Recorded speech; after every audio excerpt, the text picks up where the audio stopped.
Good morning, welcome to this new video. As I told you last week, I'm doing this short series of winter training videos, and in this video I want to specifically look at which training plans I'm gonna do and which type of training I'm gonna focus on. So this year was my first year racing to discover a bit what it is that I enjoy most. So I did road races, fixed gear races, I went on a lot of trips to do a lot of cycling in the mountains.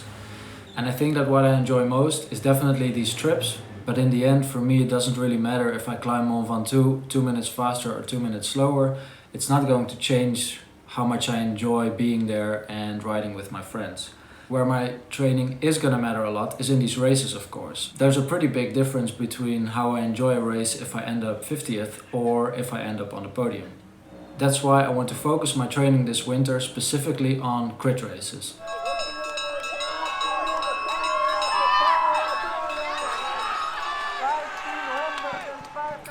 So like I did last year, I'm gonna do all my winter training on the indoor trainer that I have in the room next door.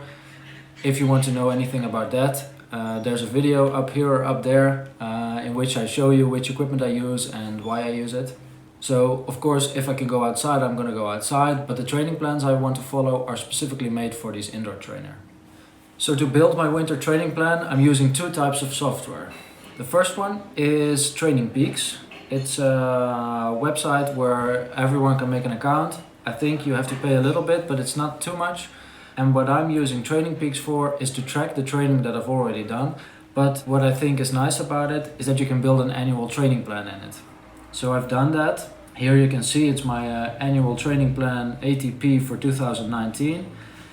So the way this works is that the software asks you where you want your peak moments to be.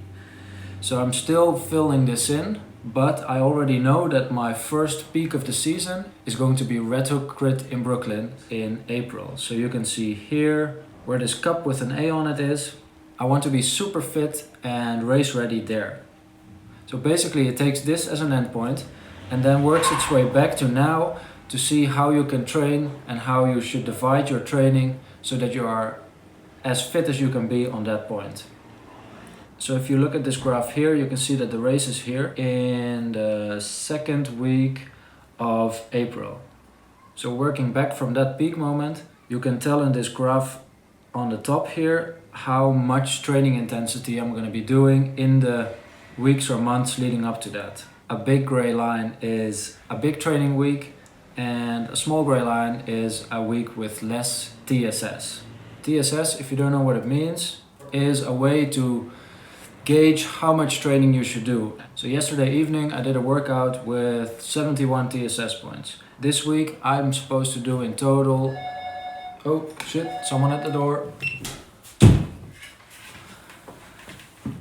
Look at this. It was Lisa Warner at the door. She gave me her spin on these wheel set to try out, because ever since I bought that fake HED or head wheel set, the carbon wheels, I've been meaning to compare them to a real, properly built carbon wheel set. So I'm gonna do that in one of my next videos. Now back to the training plan. So TSS, training stress score, is a way to gauge how much training you should do. These gray bars, if it's big, I need to do a lot of TSS. So in this week I need to do 540, but this week I only have to do 420. So basically that's what the annual training plan for Training Peaks is. It builds these weeks of less or more TSS into blocks of 4 weeks, divides this time up in a few different phases. First of all, you can see that you have a base phase. Then you have a build phase in which your workouts are going to be a little bit more intense and a little bit more specific as well. So for this crit training, it's going to be this threshold, VO2 max and sprinting work. And then the last 2 weeks before the race is your peak. I think the intensity is then going to be super high, but the total training is going to be relatively low, as you can see on these gray bars. So you can actually do a little bit of recovery and a little bit of tapering while keeping your intensity super high to be ready for the race. So the base phase, is going to last from right now, where we are now in October, down to pretty much the end of January 2019. And in this phase, there's a lot of endurance riding. The intensity is relatively low. Of course, you don't want to do only endurance riding. And to fill this in, I looked for a training plan that would get me through all of these first weeks. The training plans that I follow are Zwift training plans, because it means that every time I get on the home trainer, I log into Zwift, and there I already have exactly the type of interval workout that I have to do. So the first training plan that I'm going to do, and that I actually already I'm on week 2, is the active off-season training plan. As the name already suggests, it's a training plan that will take you through the winter months and work mainly on your endurance base. So it's 12 training weeks in total. There's between 4 and 6 training moments a week. And in total, the TSS that I'm going to do in this training is very much in line with the TSS that I'm going to have to follow according to Training Peaks, which is perfect, then I don't really have to think about it. So this first training plan ends at the end of December. As you can see here, on the 23rd of December, I'm off of this training plan. Then I have 1 week of the Festive 500, in which Jeroen, Tijmen, Gordon and I are probably going to go to the Ardennes in Belgium to do 4 days of riding from one beer brewery to another. You could see this as a rest week, but still we have to do 500 kilometers of riding. So after that I built in a rest week, and then I have 3 weeks left in the base training. For these 3 weeks I found another good training plan. Here it is.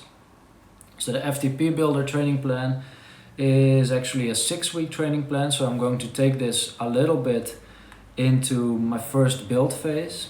And this 6-week training plan is really focused on increasing your threshold. As we get closer to the race, I want to do more intensity workouts. I want to do more VO2 max and more sprinting. And this fits right in between. So I'm going from the endurance that I did in the base phase to more FTP work, 1 hour effort work in the build phase. There's 6 weeks of workouts and the TSS is relatively low. You can see here that there's 218, 199. So I'm going to do this plan, and then I'm going to add to it by doing a little bit of sweet spot and endurance riding, just so I can get up to the 500 TSS points that I have to get according to the Training Peaks plan. The FTP Builder ends in the first week of February. Then I planned another rest week for me before I move on to build phase 2 and the peak phase of my training plan. For these, 8 weeks that I have up to the race week, I was looking for an 8-week training plan that is really focused on crit racing, so VO2 max and sprinting. And lo and behold, Zwift even has a plan for that, which I found here. And this is the Crit Crusher training plan. As you maybe notice, I'm basically going pretty much off of the titles of these plans and assuming that they are right for the type of training that I want to do. If you have different ideas, I would love to hear them. Put them in the comments, and I'm still open, of course, to change anything in my training plan if I can improve it. So this Crit Crusher training plan is 8 weeks, and again the TSS is relatively low with 212, 240, 217 total stress points, and according to the annual plan I have to do 540, 540 and 540. So what I'm going to do to get to the amount of training stress points that I have to do according to Training Peaks now is not add any more endurance work, because I've done that in the base and build phase. Right now what I want to do is really focus on racing. So these TSS points I'm going to get to by doing races on Zwift and by doing training crit races that are organized here in Rotterdam. Then the last two weeks of the training plan is peak training. I know that the first NL Crit Series races are going to be then. Yeah, so in these last 2 weeks it's going to be super intense work, but not a lot of it. And then I hope to be ready for my first A goal in this next season, which is the Red Hook race in Brooklyn. Of course, there are going to be other peak moments in the next season. I already have one planned in June, which is the endurance race in Norway, the Styrkeproven. I'm going to make a couple of videos about my preparation for that as well, and it's something completely different from the crit races because it's a 540 kilometer race, so it's very much about endurance. But really right now in the winter my focus is going to be these crit races. Alright, so it's 6:30 right now. Let's see which workout I have to do today. I'm on week 2. Yesterday I did this training. Today I'm gonna skip the rest day because I'm going to do a rest day tomorrow to edit this video. So today I have 2 hours and 40 minutes endurance riding to do.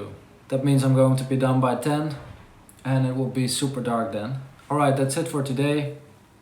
I hope I was clear and that maybe you got some ideas for your winter training.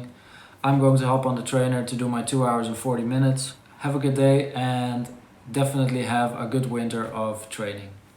Bye bye.